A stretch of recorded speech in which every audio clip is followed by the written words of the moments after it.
Assalamualaikum warahmatullahi wabarakatuh. Bismillahirrahmanirrahim. Alhamdulillahi rabbil alamin. Wal aqibatu lil muttaqin. Berapa aja? Buka berapa? Buka surah 227. Baik. Wal aqibatu lil muttaqin wala udwana illa 'alal zalimin. Ashhadu an la ilaha illallah wahdahu la syarika lah wa ashhadu anna Muhammadan abduhu wa rasuluh. Allahumma salli ala Muhammad wa ala alihi wa sahbihi ajma'in. Muslimin dan muslimat, mudah-mudahan dirahmati Allah. Kita sampai pada bab yang ke-43, bab ma jaa fil khilafah. Bab yang datang ia pada menyatakan hadis yang membicarakan perkara menjadi khalifah Rasulullah sallallahu alaihi wasallam.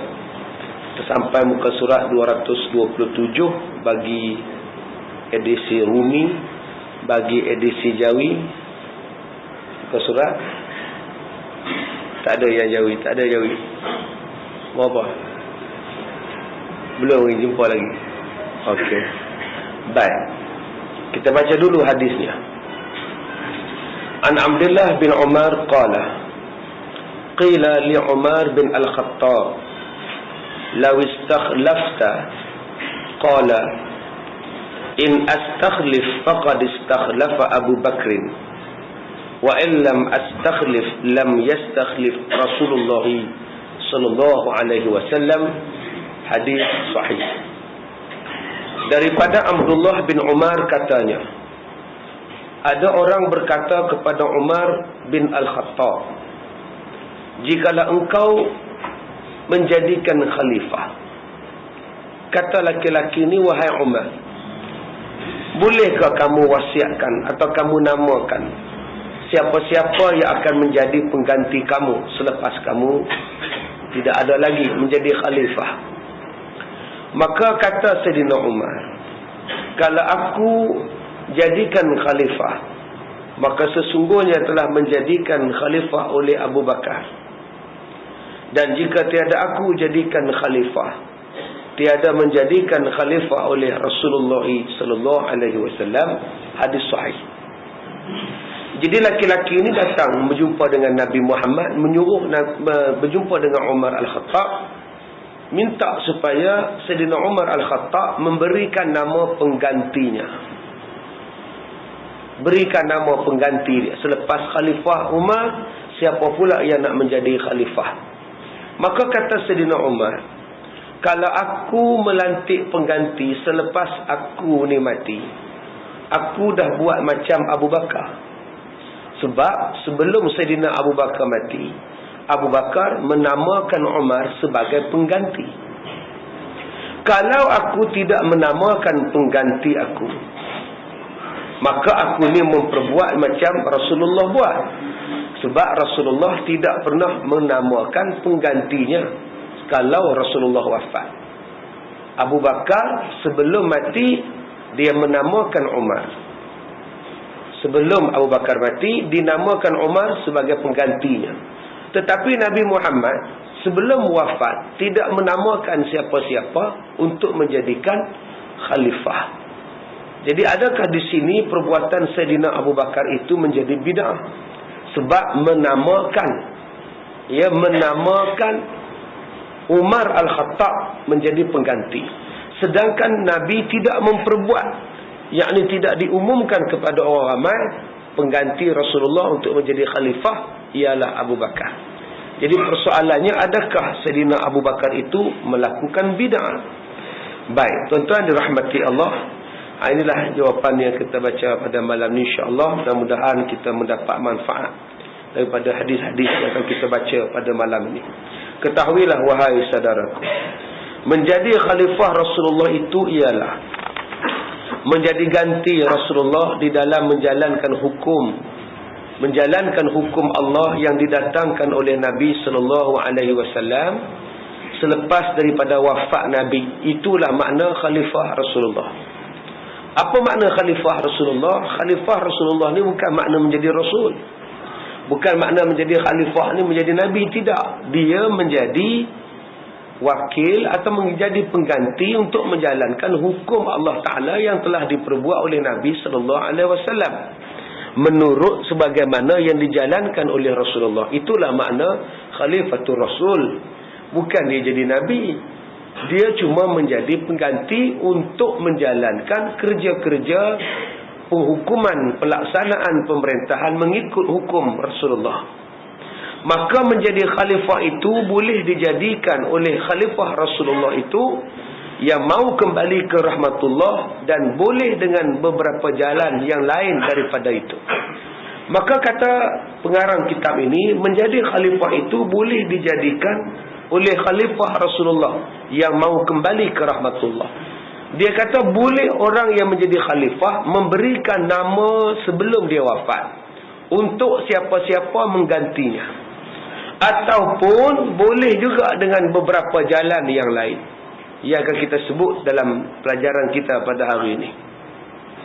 Bermula dalil jalan yang menunjukkan atas harus boleh menjadi khalifah dengan dijadikan khalifah yang mau kembali ke rahmatullah itu berdasarkan kepada satu hadis oleh Abu Isa At-Tirmizi.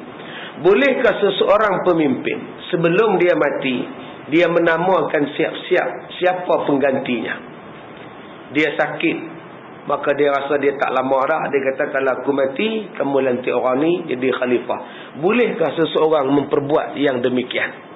Baik, hadisnya begini. An Abdullah bin Umar qala, qila li Umar bin Al-Khattab, law istakhlafta, qala in astakhlif faqad istakhlafa Abu Bakr. Diriwayatkan daripada seorang sahabat Nabi sallallahu alaihi wasallam yang alim, namanya ialah Abdullah bin Umar bin Al-Khattab radhiyallahu anhuma, yakni anak kepada Sayyidina Umar Al-Khattab. Katanya, telah dikata orang dan diberi ingat akan orang kepada bapakku yang menjadi khalifah Rasulullah, namanya Amirul Mukminin Sayyidina Umar bin Al-Khattab radhiyallahu anhu, pada waktu sakit mau kembali ke rahmatullah. Abdullah bin Umar meriwayatkan hadis ini, katanya masa bapa aku sakit sebab nak mati. Macam mana yang dia tahu sakit nak mati ni ustaz? Sebab Sayyidina Umar 3 hari selepas ditikam tu dia sakit. Masa nak semayang subuh ditikam.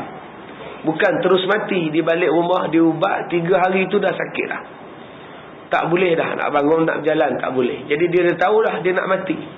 Maka dalam tempoh 3 hari sakit itu, sahabat-sahabat yang lain ni datang tanya pada Sayyidina Umar, adakah tuan hamba ni sudah sedia maklum tuan hamba ni sakit teruk?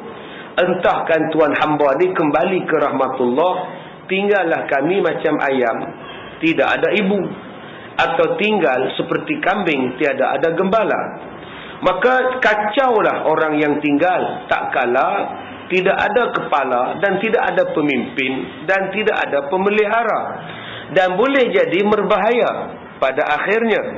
Barangkali bergaduh orang ini mau jadi kepala, atau orang ini mau jadi kepala hingga berbunuh-bunuhan sesama orang Islam. Apalah kiranya tuan hamba jadikan seseorang yang siapa-siapa yang tuan hamba nampak yang patut menjadi khalifah Rasulullah, bolehlah tuan hamba wasiatkan dan angkatkan dia menjadi daripada masa hidup tuan hamba.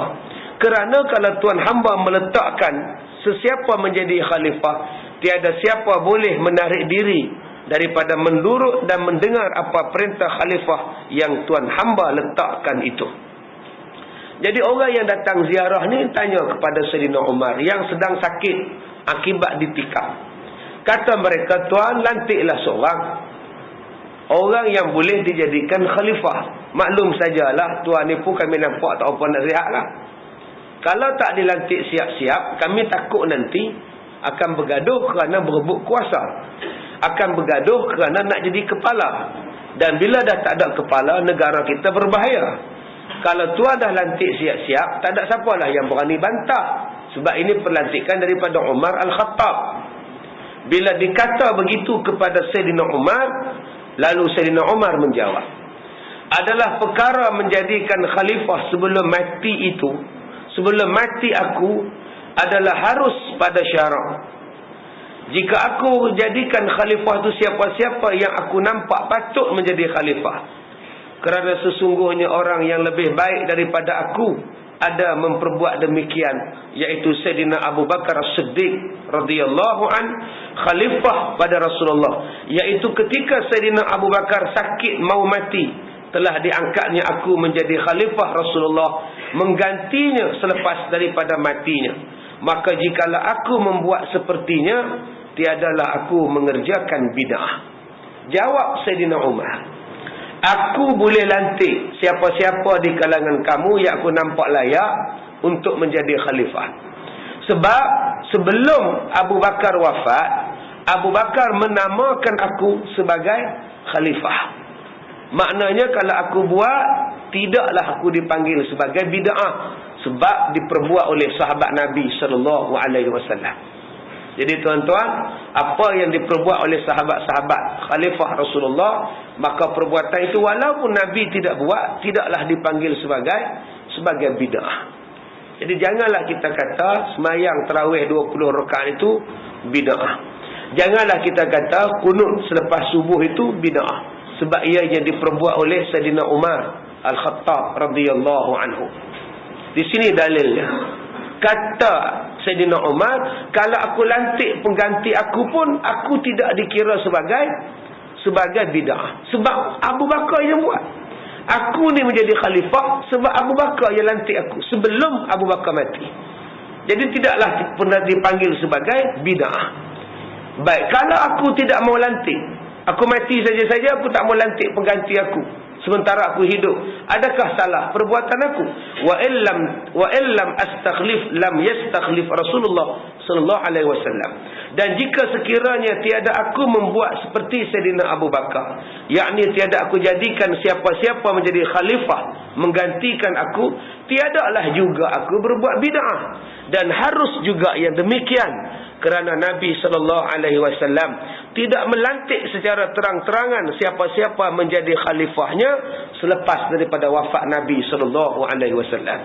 Kata Sayyidina Umar, kalau aku tak mau lantik pun tidak mengapa, sebab Rasulullah pun tidak melantik siapa-siapa menjadi khalifah sebelum Rasulullah wafat. Jadi di sini kita dapat dua keputusan. Keputusan yang pertama ialah Nabi Muhammad sebelum wafat tidak menamakan siapa-siapa secara khusus menjadi khalifah. Yang kedua, harus siapa-siapa yang menjadi pemimpin menamakan orang yang menjadi ataupun bakal menggantinya selepas dia tidak ada, atau selepas dia pencin, atau selepas dia letak jawatan, maka harus dia namakan siap-siap. Saya akan letak jawatan 20-20. Pengganti saya ialah dot. Hukumnya harus. Tak salah. Jadi dua-duanya itu ada diperbuat. Seorang diperbuat oleh Abu Bakar As-Siddiq dan satu lagi diperbuat oleh Nabi Muhammad sallallahu alaihi wasallam. Baik. Hadis yang kita bacakan ini panjang kisahnya, dan hadis ini ialah hadis yang sahih. Baik. Khalifah Rasulullah yang pertama ialah Sayyidina Abu Bakar As-Siddiq. Adakah menjadi khalifahnya itu diangkat oleh orang Islam atau dengan wasiat Nabi sallallahu alaihi wasallam? Khalifah yang pertama selepas Rasulullah wafat ialah Abu Bakar bin Abu Bakar Siddiq, ataupun namanya Abdullah bin Abi Quhafah radhiyallahu an. Dia tidak dipanggil dengan nama Abdullah sebab dia dipanggil dengan Abu Bakar, sebab itu nama yang lebih glamour pada dia. Sebab dia mempunyai anak-anak perempuan, maka dia dipanggil sebagai Abu Bakar, bapa kepada anak-anak perempuan, iaitu Aisyah dan Asma. Jadi orang yang ada anak perempuan dipanggil sebagai Abu Bakar. Kalau tuan-tuan nama Abu Bakar tak ada anak perempuan macam, taklah salah, sebab kita boleh mengambil sempena daripada nama sahabat. Ambil sempena daripada nama sahabat ni, walaupun nama sahabat tu pelik, maka boleh, harus hubung nama tu. Contohnya namanya ialah orang yang masa muka, bermasa muka. namanya Abbas, maka bolehlah dipanggil Abbas walaupun masa muka.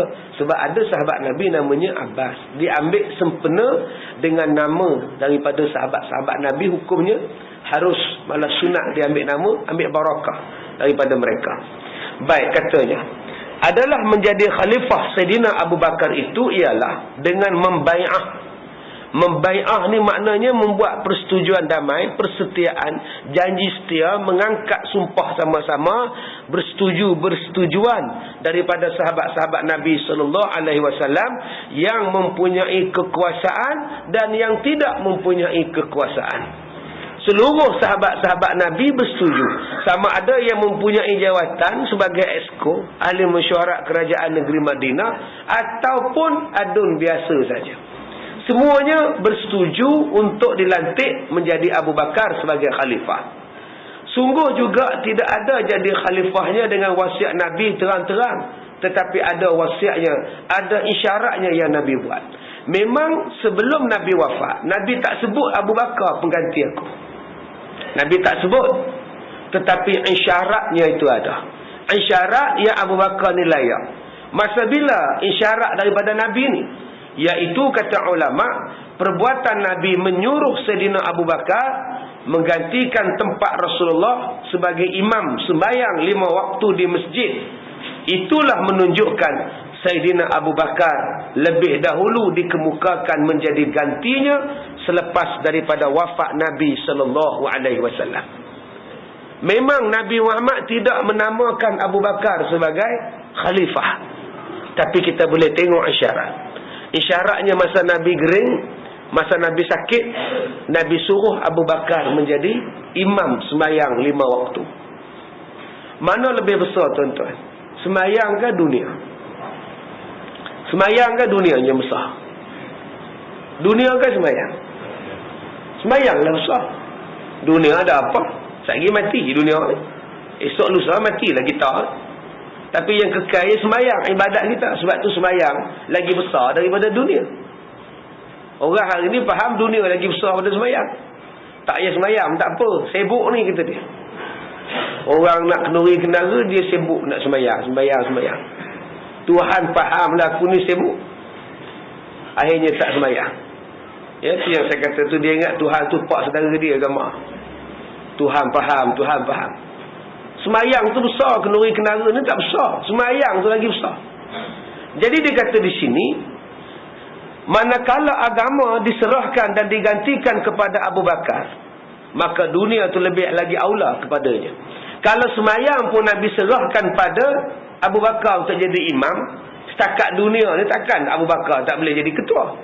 Semayang ni benda besar. Pun Abu Bakar dilantik. Takkan dunia nak uruskan pokok kurma, nak uruskan masyarakat, nak uruskan perniagaan, nak uruskan ekonomi ni, tak boleh serah kepada Sayyidina Abu Bakar. Maka dengan sebab itulah Abu Bakar dipersetujui untuk menjadi Khalifatul Rasul. Dan ada beberapa hadis yang menunjukkan atas Sayyidina Abu Bakar dikehendaki Nabi menjadi khalifahnya, tersebut di dalam Sahih Bukhari dalam bab al-istikhlaf. Daripada situ kita boleh lihat apa dalilnya yang Nabi Muhammad ni berkenan dengan Sayyidina Abu Bakar Siddiq radhiyallahu anhu. Satu hari seorang laki-laki sahabat Nabi namanya Amru bin Al-As radhiyallahu anhu. Amru Al-As ini adalah sahabat karib kepada Khalid Al-Walid radhiyallahu anhu. Dua-dua ini adalah pemimpin orang-orang kafir Quraisy yang masyhur. Seorang Khalid Al-Walid belum Islam, dia adalah pemimpin perang yang sangat berani. Dan selepas Islam pun dia seorang jeneral yang sangat berani. Dia masuk Islam lewat sikit, sebab dia takut Rasulullah nak apa-apakan dia. Maka dia lari daripada Mekah bersama dengan Amru Al-As. Bila mereka melihat umat Islam tidak dibunuh, umat Arab kafir Quraisy tidak dibunuh oleh Rasulullah. Rasulullah tidak merosakkan rumah orang Arab Quraisy. Khalid ibn Walid kata, baik benar Rasulullah ni. Aku sangkakan dia akan bunuh orang Mekah. Aku sangkakan dia akan rosakkan orang-orang Mekah. Rupa-rupanya Rasulullah melayan orang Mekah dengan begitu baik sekali.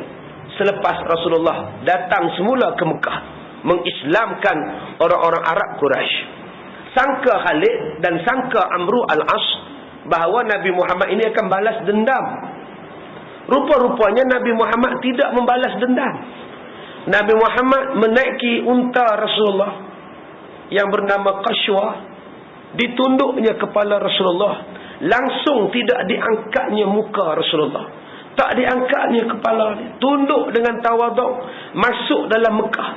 Padahal bumi Mekah itulah tempat orang nak bunuh Nabi, orang hina Nabi, orang pukul Nabi, orang seksa Nabi, orang seksa umat Islam yang duduk di Mekah. Jadi orang Mekah ni takut bila Nabi datang balik selepas hijrah, takut nak dirosakkan rumah, nak dibunuh, nak dirampas harta. Sebaliknya sangkaan mereka meleset.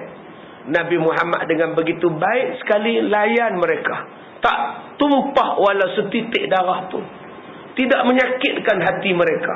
Tunduk saya duduk di atas unta, tak cakap, jalan saja. Tawaduknya Rasulullah, menangnya tak menyakitkan hati orang. Kita hari ni kalau menang pilihan raya kecil, agak-agak je mana? Saya tanya pada tuan-tuan, bagaimana kalau YB itu diumumkan dengan ini, diumumkan calon menang dengan majoriti 2,400, saya isytiharkan, agak-agak je mana? Di lambungnya YB tu, angkat tangan kedua belah, lambu, hore, hore. Yang kalah tu jadi apa? Tak masuk dewan dah, lari cabelik buk terus. Kalau mari kena apa? Kena bu pendek, bu panjang, bu. Itulah suasana pilihan raya kita. Kita kata kita ikut Islam, betul ke kita ikut Islam? Cara menang pun tak ikut Nabi. Nabi mana ada menyakitkan hati orang yang kalah? Nabi tak ada. Nabi takkan buat macam itu. Sebab kena jaga hati orang. Kalah ke menang ke, kita masih bersaudara. Tapi hari ni bila menang, lambu, ore. Tu belum masuk lagi puak-puak bawa bunga malai, sampai tak nampak kepala. Penuh dengan bunga semua. Kena jaga hati orang.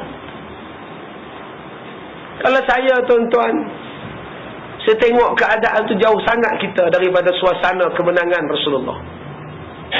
Kemenangan Rasulullah dengan tawaduk. Tawaduk. Kalau saya membuat ucapan sulung saya sebagai YB, tuan-tuan, ini adalah amanah daripada Allah. Saya ucap terima kasih kepada semua orang yang memangkah dan yang tidak memangkah saya. Selepas ini tidak ada lagi belah sana dan tidak ada lagi belah sini. Selepas ini kita semua adalah satu. Marilah kita bekerjasama, berpakat, bekerjasama menyelesaikan masalah rakyat. Saya tidak boleh membuat kerja saya seorang kalau pihak-pihak tuan-tuan tak bantu saya. Saya menyeru pada wanita-wanita UMNO supaya kita bersama-sama dengan Muslimat PAS dan keadilan untuk menjaga kebajikan wanita-wanita dalam DUN kita. Kita akan membuatkan projek-projek untuk membangunkan ekonomi wanita-wanita, ibu-ibu tunggal dan sebagainya. Bagi pemuda-pemuda PAS, pemuda UMNO dan keadilan, marilah kita bekerjasama untuk menjaga kampung DUN kita daripada budaya hidugam, dadak, mak rempit dan sebagainya. Supaya pemuda-pemuda dalam kawasan kita adalah pemuda-pemuda yang hebat, tanpa mengira latar belakang politik dan sebagainya. Bagi tuan-tuan yang mempunyai keanggotaan dalam mana-mana parti, marilah kita bekerjasama untuk mengimarahkan masjid, menjaga perpaduan supaya kampung dan DUN kita dirahmati oleh Allah. Inilah yang saya minta kepada tuan-tuan. Saya bukan wakil rakyat serta tentu parti. Saya adalah wakil rakyat untuk semua parti yang menjadi rakyat kepada DUN ini. Terima kasih. Agak-agak ada tak tuan-tuan YB buat ucapan macam itu? Ada. Bila tuan-tuan lantik saya jadi YB, insya-Allah. Tuan-tuan lantiklah saya, insya-Allah. Itulah yang akan saya buat. Dan itulah sepatutnya YB buat. Ambil macam mana Rasulullah buat. Yang banyak berlaku hari ini, inilah kemenangan kita. Wah, sudah tuan-tuan. Kita berusaha selama ini. Oh, sudah tuan-tuan. Kemenangan rakyat. Oi, cengengnya. Orang takut tuan-tuan. Ni, hak Nabi sebut ni, hak saya cakap ni. Akhlak kita, akhlak Rasulullah sallallahu alaihi wasallam. Tak tinggi suara. Barulah orang boleh jadi baik, jadi baik, jadi baik, jadi baik. Akibat daripada tak baik macam ini tuan-tuan, kalimah Allah orang pinjam. Perpecahan yang datang daripada politik, kalimah Allah orang ambil. Relax. Malah ada orang Islam yang bersetuju kalimah Allah orang kafir pakai. Subhanallah. Ni nama apa ni? Mimbar. Siapa baca khutbah? Tu imam. Mimbar, ni mimbar. Ini nama apa abang? Sejadah. Tu imam sujud. Sekarang pihak gereja nak pinjam mimbar ni, nak buat ceramah hari Ahad di gereja. Tuan-tuan nak bagi tak? Tuan-tuan nak bagi tak? Sejadah ni Hindu, di kuil Hindu nak pinjam sebab dia nak buat akad nikah Hindu. Pengantin nak duduk situ, dia pun nak duduk. Dia nak pinjam sejadah. Tuan-tuan bagi tak? Bagi tak? Tak bagi. Kalau mimbar tuan-tuan tak bagi, kalau sejadah tuan-tuan tak bagi, kenapa kalimah Allah tuan-tuan bagi? Faham tak rasional dia tuan-tuan? Kalau sejati ni, mimbar ni pun kita tak boleh bagi Kristian pakai, pasal apa kalimah Allah kita boleh kita bagi? Kalau tuan-tuan kata kalimah Kristian boleh pakai kalimah Allah, bagi pinjam gereja ni, bagi pinjam pada Hindu, mereka pun nak buat ceramah atas mimbar ni. Kalau tuan-tuan kata mana boleh ustaz, ni tu imam kita nak baca ustaz. Kalau begitu tuan-tuan menganggap mimbar ini lagi besar daripada Allah. Syirik tuan-tuan. Saya cabar mana-mana ustaz yang setuju penggunaan kalimah Allah diguna pakai kepada orang Kristian. Wah, mari sini saya tengok. Sebab saya baca dalam satu lidah akhbar, lidah resmi satu akhbar parti, dia sebut apa salahnya Kristian pakai kalimah Allah. Di Indonesia dah lama dah pakai. Di Mesir dah lama dah Kristian pakai kalimah Allah. Tak jadi apa pun, sedangkan Indonesia ada 200 juta orang Islam. Tak jadi apa pun. Subhanallah, tak jadi apa. Yang gunung berapi tiap-tiap hari itu tak jadi apa. Gempa bumi yang berlaku setiap hari di Indon tak jadi apa. Tsunami yang berlaku 4 tahun sekali tak jadi apa. Pengeboman yang berlaku di Indonesia setiap tahun tak jadi apa. Rakyat mereka tinggalkan negara untuk mencari rezeki di bumi orang lain tak jadi apa. Hilang barakahnya. Sebab kitab yang kita baca di ayat 4, ihfazillah yahfazka. Kamu jaga Allah, Allah jaga kamu. Bila kamu tak jaga kalimah Allah, tak jaga Allah, Allah tak jaga kamu. Akhir jadi apa kepada negara Indonesia? Kesan dia apa tuan-tuan? Satu tempat boleh kongsi. Gereja hari Ahad pakai, orang Islam Jumaat pakai, dalam satu tempat yang sama. Kesannya apa? Lydia Kandau kahwin dengan Jamal Mirdad. Seorang Kristian, seorang Islam. Boleh kahwin tak? Boleh pak. Kang mas kannya orang Islam, kang masnya kan Tuhannya Allah. Ya saya juga Tuhannya Allah. Jadi kitanya kannya satu Tuhannya kang mas. Kitanya boleh kahwin, Tuhannya kannya satu. Jadi kenapa dikecoh-kecoh banget? Maksudnya. Itulah yang berlaku kepada Syahrus Khan dan istrinya di India. Amir Khan dengan istrinya di India. Itulah yang berlaku di India. Saif Ali Khan dengan bekas istrinya. Mereka bukan Islam. Syahrus Khan Islam, istrinya tidak Islam. Sebab apa? Sebab orang Hindu boleh menggunakan kalimah Allah. Tuan-tuan nak tengok cucu tuan-tuan kahwin dengan Kristian tanpa tukar agama, silakan tuan-tuan setuju. Ini isu yang besar, bukan isu kecil. Tapi sayang ahli politik hari ini nampak sudut politik semata-mata. Dia nampak undi dan undi dan undi dan undi. Dia tak nampak ya Allah Ta'ala suruh jaga kalimah Allah. Kalau ada yang memberi alasan bahawa Allah yang bersetuju berdasarkan firman Allah dalam surah Az-Zukhruf ayat 87. Wala in sa'altahum man khalaqahum la yaqulunna Allah. Depa baca tang situ je. Depa tak sebut ayat di bawah dia. Dan jika kamu bertanya kepada orang kafir, siapa yang menjadikan mereka? Nescaya mereka menjawab Allah. Fa anna yufakun. Depa tak baca. Kalau mereka mengaku Allah yang menciptakan mereka, kenapa mereka berpaling daripada Allah? Baca lagi ayat 88. Waqilihi ya Rabbi inna haula'i qaumun la yu'minun. Allah sebut.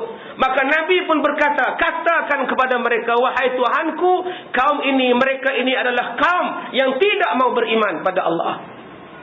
Apa yang mereka guna kalimah Allah adalah semata-mata untuk tujuan dakwah mereka semata-mata. Mereka bukan untuk tunjuk baik pada kita. Mereka tidak beriman. Ini kata Allah. Saya ustaz yang menyokong penggunaan kalimah Allah diguna pakai orang Kristian, hanya membaca pada ayat 87, tidak membaca ayat pada 88 surah Az-Zukhruf ayat juzuk yang ke-25. Ini yang berlaku. Akhirnya masyarakat jadi keliru. Dan bila masyarakat jadi keliru, ada masyarakat yang setuju. Saya pergi ceramah di kampung-kampung, mereka sebut, ustaz, apa salah ustaz? Tuhan mereka pun Allah juga. Betul Tuhan mereka Allah, tapi mereka kata Tuhan tu ada anak. Mereka kata Tuhan tu ada isteri. Mereka kata Tuhan tu ada cucu cicit. Tuhan tu letih, Tuhan tu tua. Takkan kita nak setuju? Orang kampung tuan-tuan awak tak mengaji ni, dia tak tahu. Bila Hamai ceramah kata apa salahnya, saya setuju. Sebab tu saya bagi jawapan yang bodoh. Bila mereka tanya saya, itulah jawapan saya. Ini apa? Semua orang tahu. Mimbar. Ini apa? Sejadah Tok Imam. Semua orang tahu. Kalau puak-puak Hindu nak pakai boleh tak? Dia nak pinjam sejadah Tok Imam ni sebab dia ada akad nikah di tokoh Hindu, dua Hindu nak nikah. Boleh tak dia pakai duduk atas sejadah kita? Habis dia pakai, dia pergi balik kat kita. Ni, benda ni boleh tak bagi kat gereja? Dia pernah buat ceramah hari Ahad. Hari Ahad dia pada ceramah, nyanyi-nyanyi, padri nak duduk sini. Habis petang tu dia hantarlah balik. Boleh, tuan-tuan mesti bantah. Kalau mimbar tuan-tuan bantah, sejadah tuan-tuan bantah, kenapa kalimah Allah tuan-tuan tak bantah? Nak guna kalimah Allah boleh masuk Islam. Dah masuk waktu dah. Masuk waktu Isya. Boleh? Belum? Boleh? Mentih? Mentih? Oh, mentih 8.36 lah. Subhanallah. Saya ingat dah 8 suku. Boleh berhenti tuan-tuan. Saya tak sihat. Baik. Macam tak setuju ya tuan-tuan ni.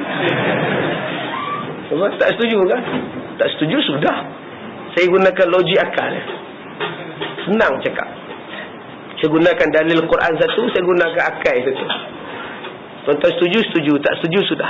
Saya dah kata dah tadi, kalau ada ustaz yang setuju, silakan. Mari kita jumpa.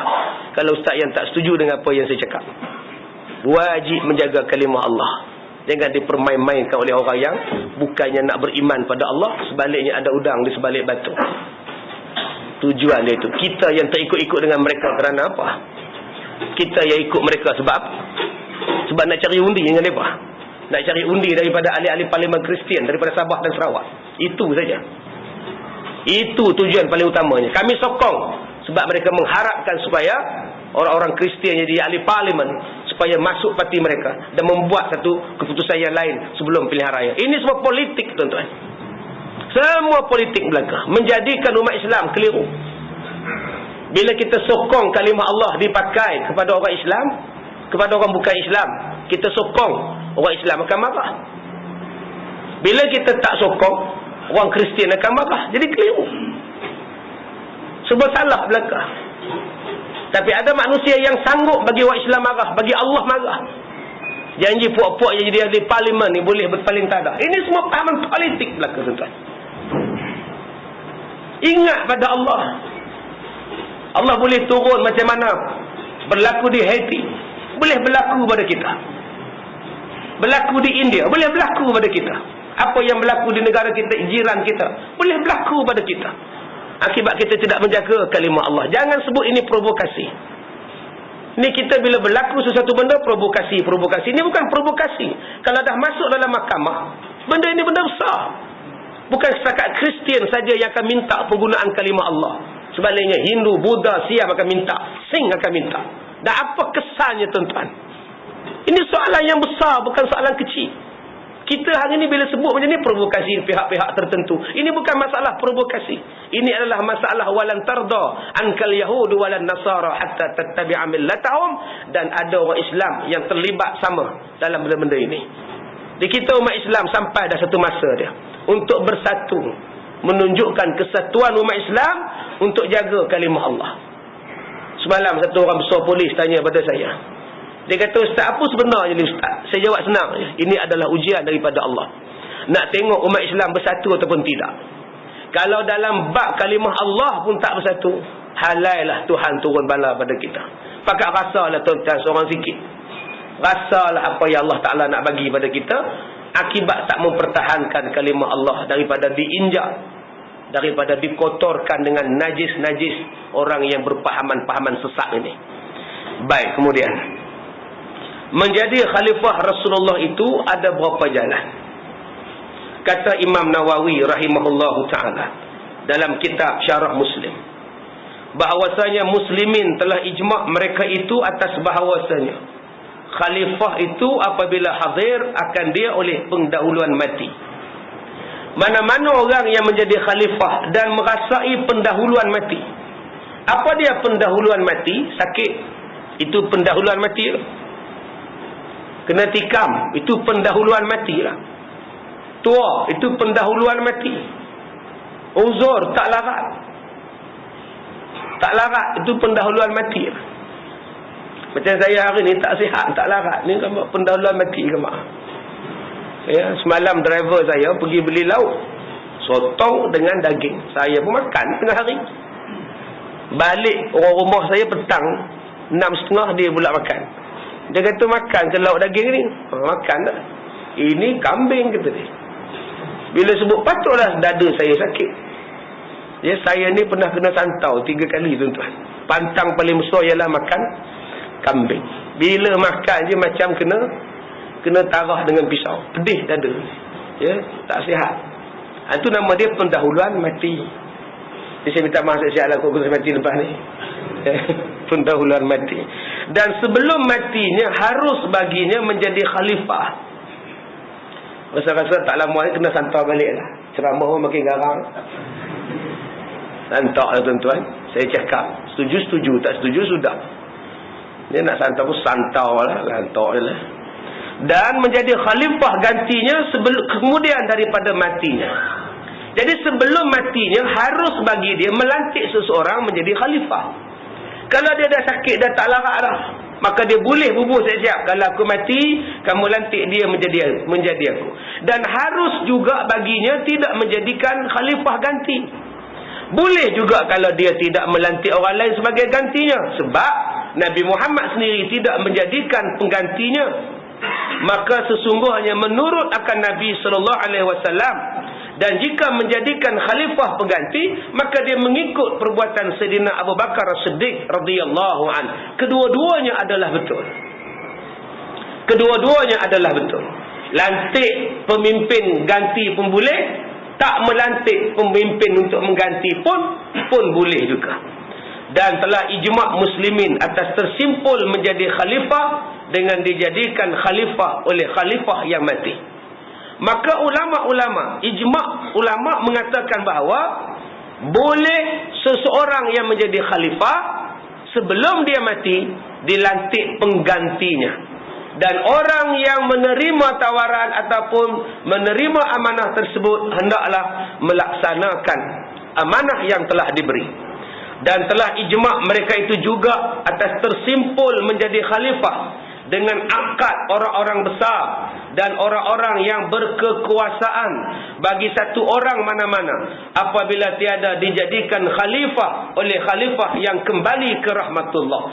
Okey Ustaz, bagaimana khalifah tu mati mengejut? Tak sempat, tak sangka Ustaz dia nak mati pula dah. Sakit pun tidak, demam pun tidak, makan kambing pun tidak Ustaz. Macam mana cerita Ustaz? Maka di situ dia kata ada pula kumpulan-kumpulan yang terdiri daripada orang-orang besar dan yang berkekuasaan. Kita panggil sebagai, kalau raja-raja dipanggil sebagai majlis perajaan. Raja tu mangkat, macam negara kita ni raja tu mangkat mengejut. Tengah tidur mati. tak diberikan dia. Pemangku raja pun tak ada, raja muda pun tak ada, semua pun tak ada. Dia seorang semata-mata raja. Maka dipanggillah majlis ahli, majlis rajanya, buat mesyuarat siapa yang lantik. Maka keputusannya daripada mesyuarat itu dipersilakan. Ataupun jika dia dah bubuh dah, dinamakan pemangku raja ataupun raja muda, maka bila dia dah tak ada, raja muda atau pemangku itulah yang akan menjadi rajanya, pun boleh juga. Dan ijma' mereka itu harus menjadikan khalifah dengan jalan musyawarah antara satu jemaah, sebagaimana perbuatan Sayyidina Umar dengan 6 sahabat Nabi, dipanggil sebagai esko kerajaan Madinah. Masa tu Sayyidina Umar ngering. Bila dia gering, dia panggil 6 orang. 6 orang ahli mesyuarat kerajaan Madinah. Di antaranya ialah Sa'ad bin Abi Waqqas radhiyallahu anhu. Maka dibuat antara kamu 6 orang, kamu sokong siapa? Kalau aku ni mati, kamu sokong siapa?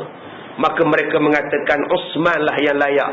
Maka apabila diperbuat demikian, setujulah 6 orang dan seorang Sayyidina Umar tadi, kalau aku mati, Uthman ibnu Affan menjadi khalifah.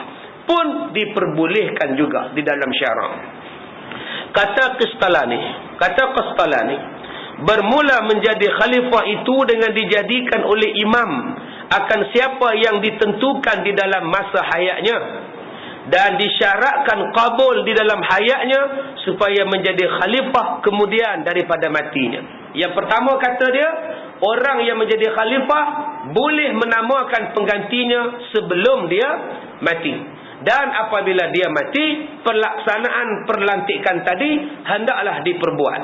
Yang kedua, dan sah menjadi khalifah itu dengan diambil perintah yang mengalahkan dan melebihi atas imam. Dan jikalau adalah yang mengambil memerintah itu bukan ahlinya sekalipun, seperti budak-budak atau perempuan, seperti dipaksanya orang-orang dengan kekuasaan dan tenteranya, sebab pun sah itu supaya tiada berjadi bertaburan persatuan muslimin. Yang kedua kata dia, apabila berlaku rompakan atau berlaku rampasan kuasa. Apabila berlaku rampasan kuasa, raja tak sempat nak buat apa-apa, dah dirampas kuasa pula. Bila dirampasnya kuasa, seorang diangkat menjadi khalifah atau menjadi raja, maka rakyat kena taatlah pada raja yang membuat rampasan kuasa tadi, sebab nak menjaga orang Islam lain supaya jangan bergaduh. Walaupun berlaku rampasan, lantik dia secara rampasan, naik dia sebagai raja, sebagai pemimpin. Maka kata dia sah perlantikan itu, sebab pun sah itu supaya tiada menjadi bertaburan persatuan muslimin, supaya orang Islam tidak bergaduh. Ni jawapan dia, tuan-tuan. Yang mana faham, tak faham sudah. Yang mana cepat faham, dia faham lama lah. Yang mana lambat faham, ada kena mengena dengan hidup dengan mati. Dua-dua hidup lagi. Seorang tu baru aksiden ya. Boleh faham rampasan kuasa? Faham kan ni?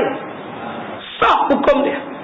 Sebab menjaga masalah orang ramai itu sah. Bukan saya kata, ini yang kata Qastalani. Sila rujuk 270 kitab Ar-Risyadul Asari. Saya tak setuju dengan saya pula. Payah mengajar orang ni, tuan-tuan. Kalau kita mengajar bersandar politik, payah. Tapi kalau kita bersandar mengajar kitab, bersandar pada kitab, dapat jawapan. Jalan lantak. Tapi hari ni orang belajar dan orang mengaji kerana politik. Dia nak mengaji untuk memenuhi selera politik. Kita bukan memenuhi selera politik, kita memenuhi selera hukum. Walaupun yang dilantikkan itu budak-budak pun, budak-budak dilantiknya, atau perempuan yang dilantiknya. Bila buat rampasan kuasa, dia bubuh budak. Okey, raja kita ni budak kemetok ni, taatlah dengan budak tu. Atau bila lantiknya perempuan, nama dia Begum apa tu, Khalidah apa nama, duduk dia cukup orang tua tu, rambut tu dia zogu. Nampak?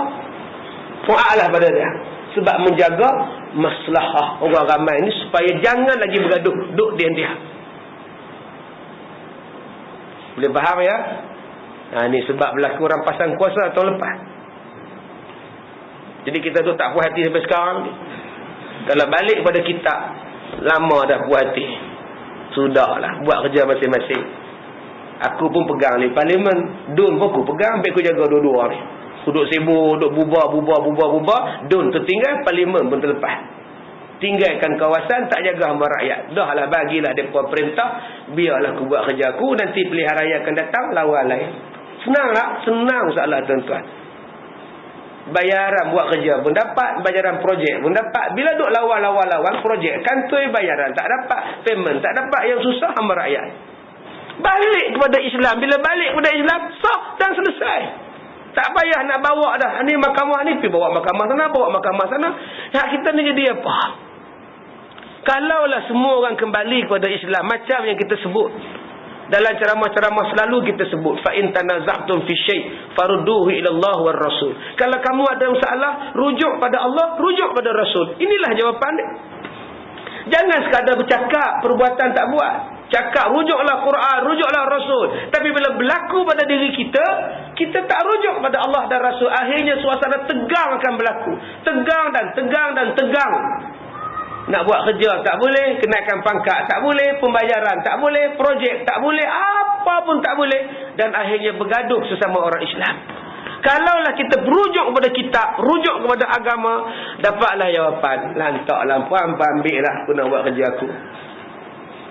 Selesai masalah. Nanti pilihan raya datang lagi, bukan bagi-bagi ni terus bagi dah. Lepas ni lawan balik. Bukannya lama pun lagi berapa tahun. Tidak lena, tidak jaga. Tahun lepas pilihan raya, buat lawan balik. Senang hidup Islam tuan-tuan. Yang pentingnya apa? Yang penting kita jaga hamba rakyat yang ramai-ramai ni, yang nak pembelaan dan sebagainya. Baik, tapi sayang, bila saya cakap macam ini, orang akan kata, dia belah sana, dia belah depa. Ni bukan masalah belah depa, ni masalah belah kitab, belah hadis. Dah aku perhati pada bulan lepas lagi lah, dia duk sokong raja tu ya. Saya baca kitab, saya ada sandaran. Dah bulan lepas ni anda tengok Daulat Tuanku tu, dia tiba semacam saya ada sandaran, saya ada kitab. Ada hadis sahih yang membicarakannya. Itu jawapan. Umat Islam tak lari pada dua, Quran dan hadis. Tak lari pada dua, Quran dan hadis. Ambil. Sebab tu saya katakan tadi, tuan-tuan bila masuk dalam pengajian ini, hak politik-politik tu buka asal dulu. Jangan datangnya dengan politik terkatuk. Buka dulu politik tu. Kita betul-betul nak tadah ilmu, kita betul-betul nak mengaji. Kita nak buat satu conclusion, nak dapatkan satu jawapan, kesimpulan apa yang kita tak faham. Itulah agama. Agama memberikan satu jawapan. Apa yang duk dalam benak otak kita ni? Nak beri jawapan apa benda yang merekam dalam dada ni, yang tak puas hati ni apa benda? Jawapannya ada dalam agama. Tapi kalau tuan-tuan nak jawab jawapan itu bersanakan politik, tuan-tuan takkan puas hati. Tuan-tuan nak membuat jawapan tuan-tuan berselera dengan nafsu politik tuan-tuan takkan puas hati. Tapi kalau kita balik kepada agama, jiwa tuan-tuan tenang, politik tuan-tuan tenang, jiwa kan tenang. Sebab itulah agama itu nasihat, ad-dinun nasihat. Dia akan menjadikan penasihat kepada kita. Tapi kalau politik tuan-tuan pegang letak lebih atas daripada agama, seperti yang saya sebutkan tadi, konsep penggunaan kalimah Allah itu, tuan-tuan takkan tenang. Kalau tuan-tuan setuju lepas ni, tuan-tuan tengok kalimah Allah di gereja, tuan-tuan akan nampak rantai salib sudah bertukar kepada kalimah Allah, dan kalimah itu dibawa masuk dalam jamban. Tuan-tuan setuju tak? Mereka akan buat tattoo Allah, Allah. Bangga naik bas, tunjuk kita Allah. Tuan-tuan nak ke macam itu? Politik kalau bersetuju, jiwa takkan tenang. Tapi kalau agama kita gunakan untuk sebagai jawapan, dia akan mendatangkan ketenangan pada kita. Ini adalah cabaran kepada kita, nak mengajak kita supaya kita bersatu. Kalaulah kalimah Allah pun nak dikongsi juga, saya tak tahulah apa nak jadi pada kita. Jawatan sudahlah berkongsi, tanah pun dah dikongsi, semua benda dah kongsi sekarang. Kalau Allah pun kita nak kongsi juga, halailah tuan-tuan, Tuhan turun bala pada kita. Selamatlah menghadapi bala daripada Allah. Saya rasa, tuan-tuan pun rasa, semua akan rasa. Sebab kita tak mampu sebenarnya nak jaga kalimah Allah. Hanya kerana keberuntungan politik yang kita nak dapat daripada kebenaran atau persetujuan kita itu. Ini sangat-sangat berbahaya. Sangat-sangat berbahaya. Baik, yang terakhir. Jadikan ada khalifah itu wajib ke atas orang Islam? Ustaz, kalau macam sultan ke, raja ke, Perdana Menteri, kalau tak ada, tak apa Ustaz. Biar kita tu duduk perintah sama-sama tu bergaduh Ustaz, pakat berebut nak jadi sultan. Tak sultan duduk sakit, hak kawan ni nak jadi, hak kawan ni duduk ni. Kalau tak ada sultan terus boleh Ustaz? Ataupun terus ada Perdana Menteri Ustaz, menteri besar ke apa ke, boleh Ustaz? Ni jawapan dia. Saya takkan bagi jawapan, sebab saya bukan berhak bagi jawapan. Agama lah bagi jawapan. Janganlah bagi jawapan bersandarkan pandangan saya. Banyak orang bila disoal, apa pandangan Ustaz, bersandarkan saya berpendapat bahawa itu saya tak setuju. Siapa hak kamu nak mengeluarkan pendapat? Kita mesti bagi jawapan mengikut hukum kita, bersandarkan kepada hukum kita. Sebab tu tadi petang saya tengok dalam Al-Kuliah TV3, ustaz pengacara tu tanya pada ustaz yang menjawab soalan tu, ya ustaz, adakah manusia ni boleh dinilai daripada tarikh dia lahir, bulan dia lahir? Kalau bulan Januari dia ni pemarah, bulan Februari dia ni seorang yang ni, boleh ke manusia dinilai tu? Ustaz yang menjawab tadi dia kata apa? Bagi saya tak setujulah. Betul jawapan dia, tapi kurang tepat. Kalau saya jadi penjawab soalan tadi, pengkuliah tadi, haram saya kata. Sebab Allah Ta'ala berfirman di dalam Al-Quran, ya'lamu ma fil arham, yang mengetahui benda di dalam rahim, yang mengetahui benda itu hanya Allah. Manusia tidak boleh meramal, manusia boleh, tidak boleh tahu. Saya takkan jawab bagi saya benda ini semuanya tak betul lah. Jangan jawab bagi saya. Kamu siapa nak bagi jawapan? Sebut saja. Haram. Bersandarkan kepada ayat sekian, hukum sekian, haram. Manusia tidak boleh dinilai bulan berapa dia lahir. Tidak boleh dinilai tik lalat dia belah mana. Ini semua pembohong belaka. Sebab ada pakar motivasi yang duk sebut dalam kuliah-kuliah. Kita dia bila sebut pakar, memang pakar. Memang kalau bulan Januari tu memang dia akan jadi seorang pemarah, dan sifat bulan Februari, bulan Januari ni. Hang tahu mana? Ada yang kata bila bulan November dia memang sifat dia seorang yang pemarah, yang suka memberontak. Ini November ni, tuan-tuan dia kata dia. Membohong je tuan. Saya ni bulan November lahir, tak ada apa-apa, tak ada memberontak tuan-tuan. Elok je, relax, lamber roh je. Tak ada saya nak marah-marah pun. Malam ni saya marah sikit macam orang tak sayang kalimah Allah, yang tu saya marah. Kalau setakat kasut saya hilang, lantak lah, saya tak marah pun. Yang kita kena marah ialah kalau melibatkan agama kita orang main-main, yang tu kita kena marah. Kalau setakat kasut ni orang ambil baju, orang ambil, lantak lah tuan-tuan, marah. Buat apa? Kasut boleh dicari, baju hilang boleh diganti, kereta hilang boleh diganti. Kalau kalimah Allah pun hilang, hilanglah Allah daripada kita, hilanglah pemeliharaan Allah daripada kita. Yang tu kita tegas. Jadi tuan-tuan jangan duk percaya satu pakar motivasi selalu nak sebut rahsia tai lalat anda. Hantarkan SMS di 3993 untuk mengetahui rahsia tai lalat anda. Ini pembohong belaka tuan-tuan. Ada betul dia ke dia ni? Kamu datuk ke, kamu doktor ke, jangan sebut perangai orang.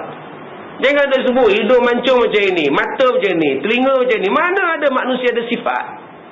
Sifat-sifat itu adalah yang boleh berubah. Manusia ni boleh berubah. Tadi saya sebutkan tadi tentang Amru al-As dengan Khalid ibn Walid. Saya terlupa tadi. Balik sikit tentang Amru al-As yang masuk Islam tadi.